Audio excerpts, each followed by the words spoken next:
Jacob Elordi is gathering some impressive momentum for his outstanding performance in Guillermo del Toro's Frankenstein, and the role promises to change the trajectory of the actor's career for good. Elordi plays Frankenstein's monster in this Gothic adaptation of Mary Shelley's classic novel, but it's a much more empathetic version than most audiences will recognize. Guillermo del Toro's adaptation of Frankenstein is generally very loyal to the source material, but there are some important changes that the auteur filmmaker employs to help bring out certain themes from the book. Elordi's incarnation of the monster is a perfect example of this, breaking the preconceptions that many viewers will already have from previous versions of the character. While it's far too early to predict next year's Oscars lineup, it seems like Jacob Elordi's performance in Frankenstein is leaving enough of a firm impression on audiences to secure his place in the Best Supporting Actor roster. It's indisputably the actor's most transformative role to date, and that's a trait the Academy typically gravitates toward. Elordi is best known for playing roles such as Nate Jacobs in Euphoria and Felix Catton in Saltburn, so it's not surprising that audiences have been so taken aback by this bold progression in his career. Frankenstein's monster doesn't have any of the charm and wit that Elordi typically brings to his roles, but he somehow feels very comfortable all the same. Shelley's original Frankenstein novel is, at its core, a story about what it means to be alive.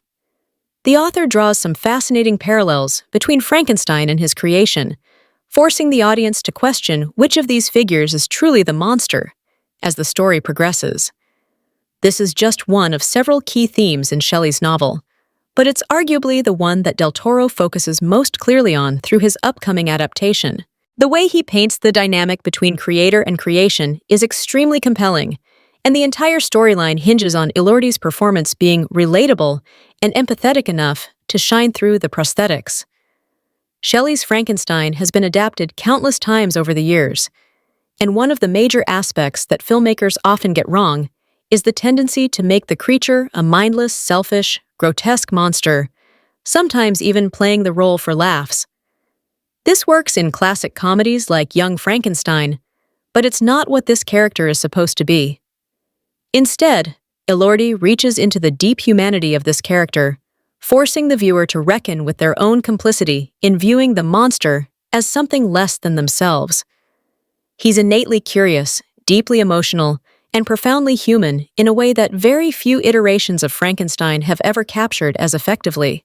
Elordi's career has been on an upward trajectory over the past few years, but if the actor were to find himself nominated at the Oscars for this performance, that would catapult him to an entirely new kind of fame. Being recognized for such a rich, nuanced performance would be incredibly rewarding, and he's more than deserving of it. From Hollywood dramas like Priscilla to dark, gritty series like The Narrow Road to the Deep North, Elordi has clearly been choosing his projects carefully over the past few years in order to drift away from the teen dramas he was previously known for. Frankenstein feels like a complete actualization of that transition, but it doesn't have to stop there. Following Frankenstein, Jacob Elordi will reunite with Saltburn director Emerald Fennell for Wuthering Heights, a subversive take on Emily Bronte's romantic novel of the same name. But ever since the first trailer for Wuthering Heights was released, the project has come under fire for its casting decisions and production choices. While it's generally believed to be ambiguous in the source text, it's suggested in Wuthering Heights that Heathcliff is a person of color. This understandably caused some backlash when Elordi was cast in the role, not just for reasons of diversity, but also because of the subtle, profound ways Heathcliff's race and identity define his character in the book. It's going to be risky for Elordi to jump from such an acclaimed performance in Frankenstein to a role that could easily backfire for him. We've already seen how talented he is as an actor and how compelling he can be in the right role, but there's a chance that Wuthering Heights will simply feel like a repeat of Frankenstein,